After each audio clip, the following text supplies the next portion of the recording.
have some recipes on them. How long does that take to boil? I would say, depending on your heat level, if you boil it on medium heat, it can take up to an hour, and it'll boil down. And this is actually the consistency that you're going to end up with, and I'll show you, because I have some here.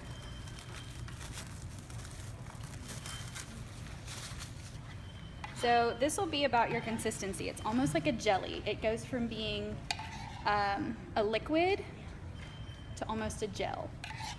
So, and this will be your glaze on your donuts before you roll them in cinnamon sugar.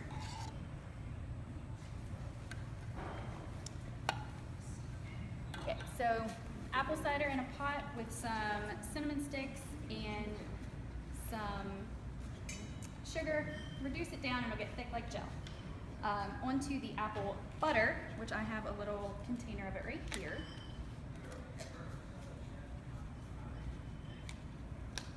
And this is almost like a really dark applesauce, as you can see.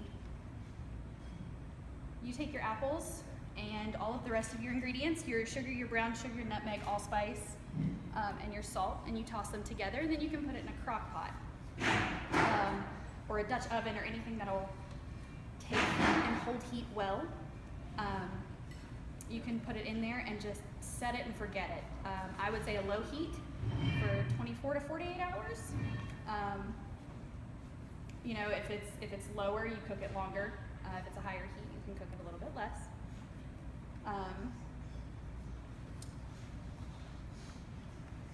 So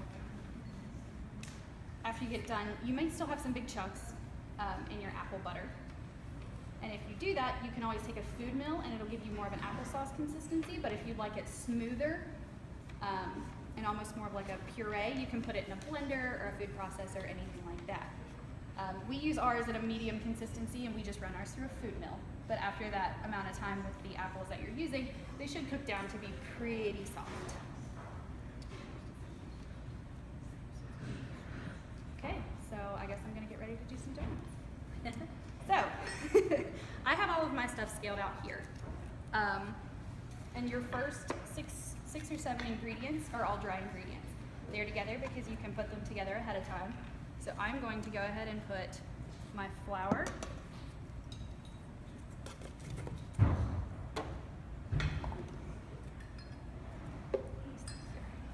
my baking powder, my salt,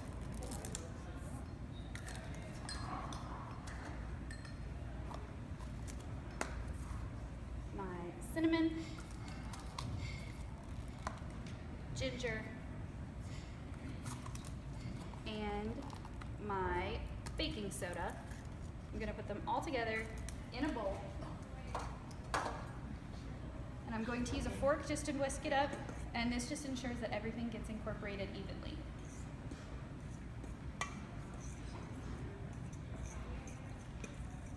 So once you have all that mixed together, you're going to use the creaming method, which is basically you put your sugar and your butter together in your mixer and you use a paddle to paddle it together until it's a homogeneous mixture.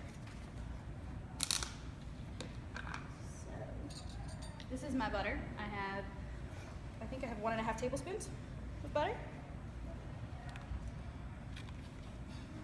I'm going to stick that right in my mixer.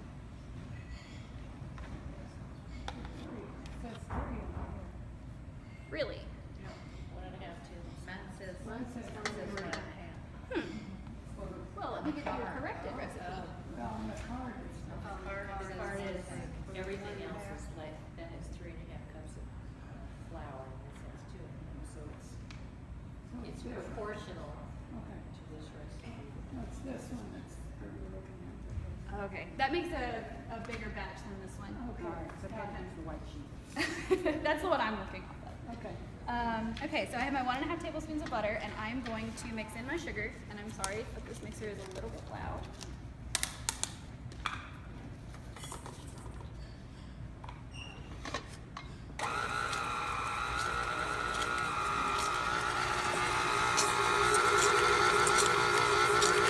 I'm just gonna mix that together.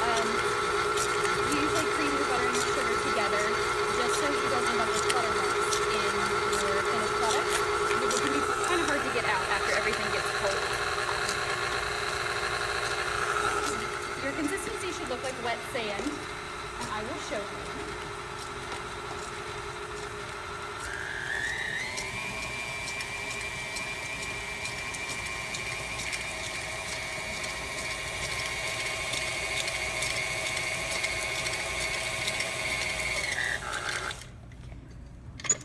So once you get to your sugar and your butter in there, this is what it looks like. Just get all of your sugar, and it's kind of like wet sand. It should be kind of crumbly, but you don't want any big pieces of butter.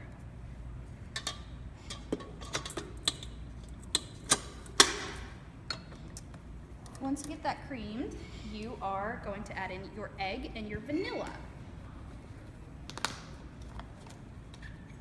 So this is my egg. And I like to add it while it's mixing on a lower speed.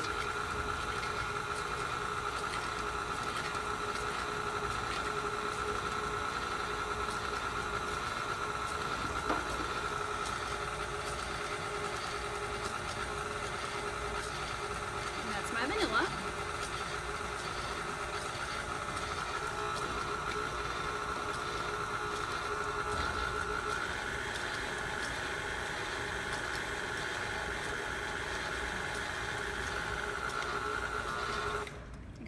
So that has all come together. It is pretty liquid right now. And we are going to start alternating our wet and our dry ingredients.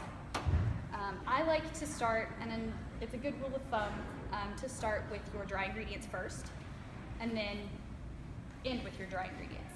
Just because it's easier to thicken something up and then thin it back out with your liquid than it is to try to whip out any flour that might have congealed in the liquid. So I always start with about 1/3 of my flour, which is what I'm doing right now. I'm gonna add in about 1/3 of my flour mixture.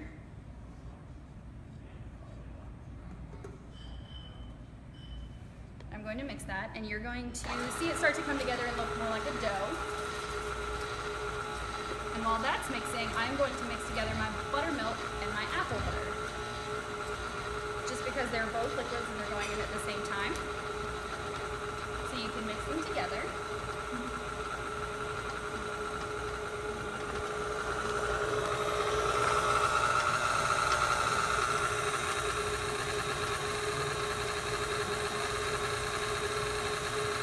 Okay, so now that my dough has started to get thicker, I'm going to add in about 1/2 of my liquid.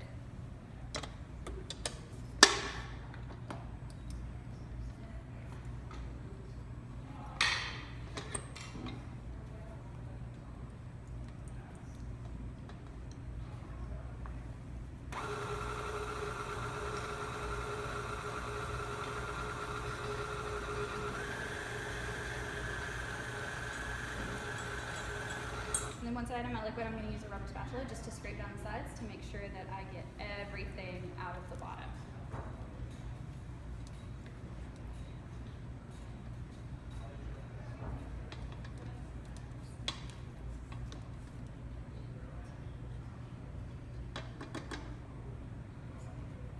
Alright, and then I'm going to add in another 1/3 of my flour.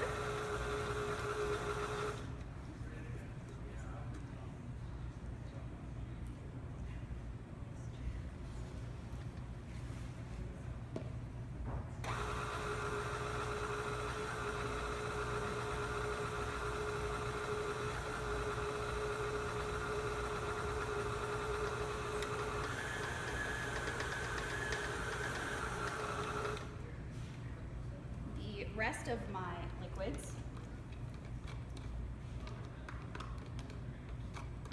I'm going to try to get all that apple butter goodness.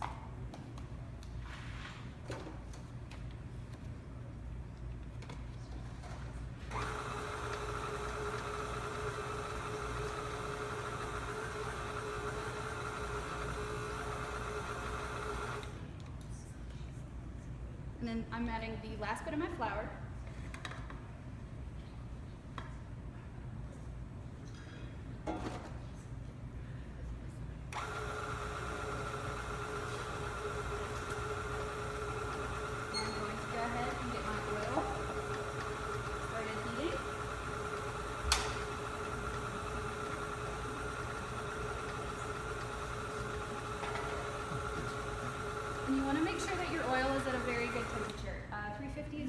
fry these at.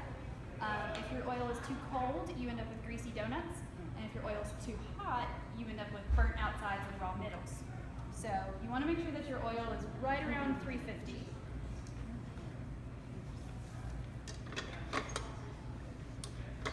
Okay, and this is what it looks like after you've added your first amount of flour. There should be another 1/4 cup at the bottom that you knead into it. So this is where it is. So it's really sticky right now. But I'm going to use a bowl scraper, and if you don't have a bowl scraper, which is this little device right here, you can always use a rubber spatula to scrape all your dough out onto a lightly floured cutting board. And that's what I use the other 1/4 cup of flour for. I sprinkle it on my cutting board, and I sprinkle some in the middle of it, and I just turn the dough over on itself and knead it in.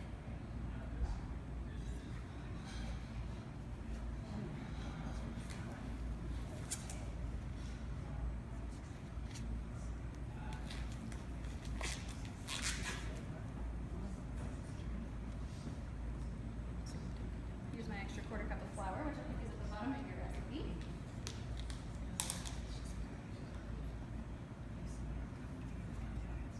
Just lightly sprinkle it on the board, right where I'm going to put my dough. You don't want it to stick. And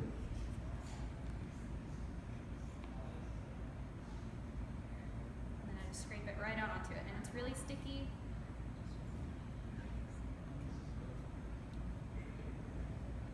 Yeah.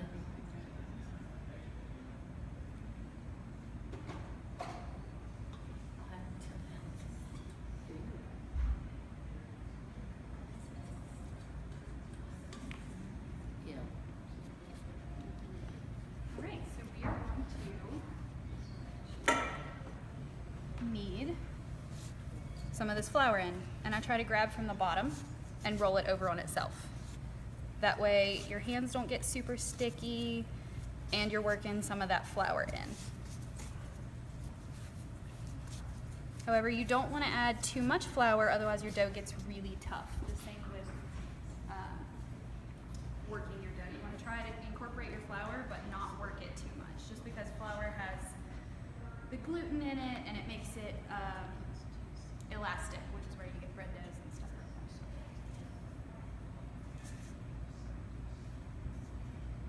that. And if it sticks to your board a little bit, that's fine. You can use your bowl scraper to scrape it off.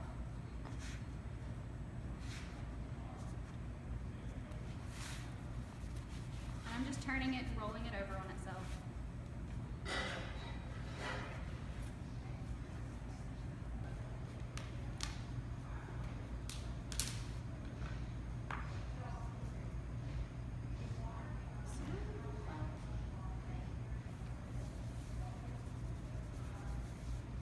And make sure it doesn't stick to your board or your rolling pin, so I put a little bit of flour on top. And then I'm going to roll it out to be about 1/4 inch thick.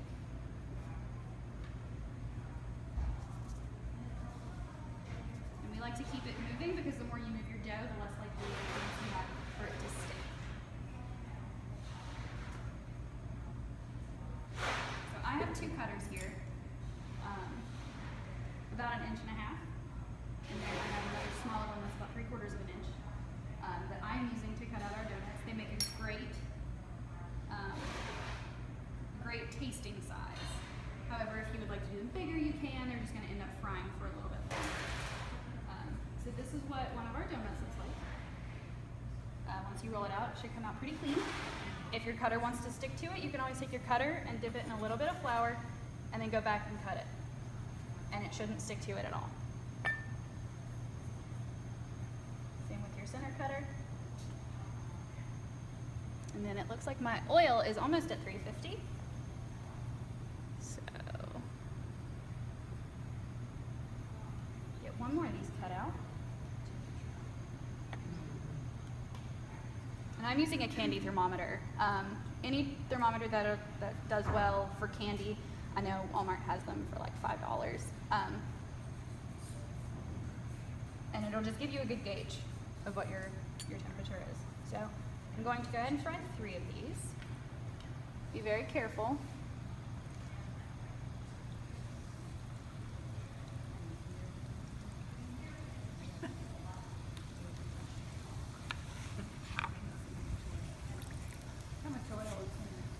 That is about an inch deep of oil. It doesn't have to be super deep. Just enough that you can put your donut in it and it's not going to immediately stick to the bottom. So. Do you prefer one type of oil to another? We usually use canola, just because it has a very, very neutral flavor. Canola or vegetable. Let's see, and they fried for about 30 to 45 seconds, and I'm gonna go ahead and flip them over. I'm using tongs, because they're hot.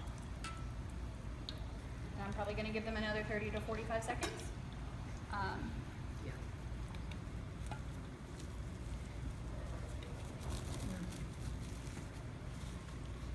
Are they sinking or are they kind of halfway?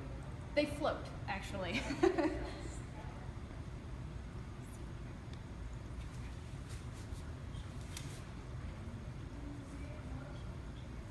And I have a plate here, and I'm going to show you how we would plate these. I also have a little bit of a cinnamon mascarpone cream, which I don't know that is on your sheets. But if you take a cup of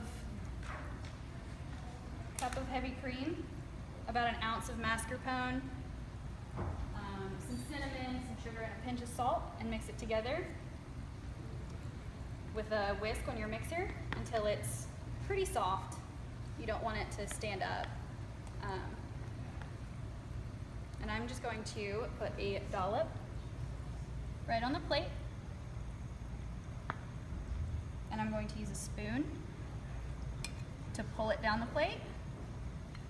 Just using the side of my spoon.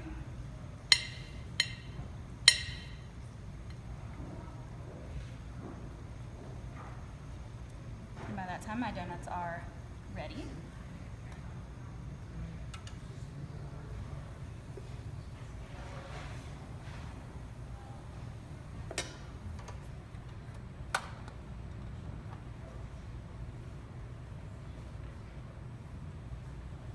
We will have some out for you to taste in just a minute.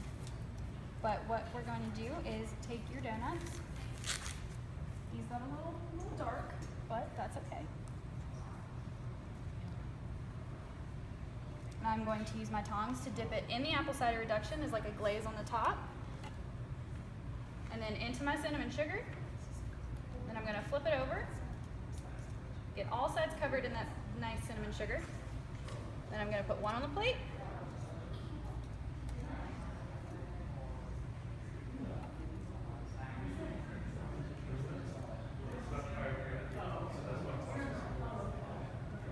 Two. And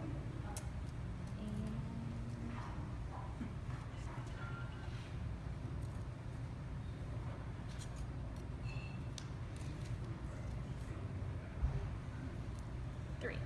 And for a little extra flavor, a little bit of the added apple flavor, I'm going to do a drizzle right down the middle.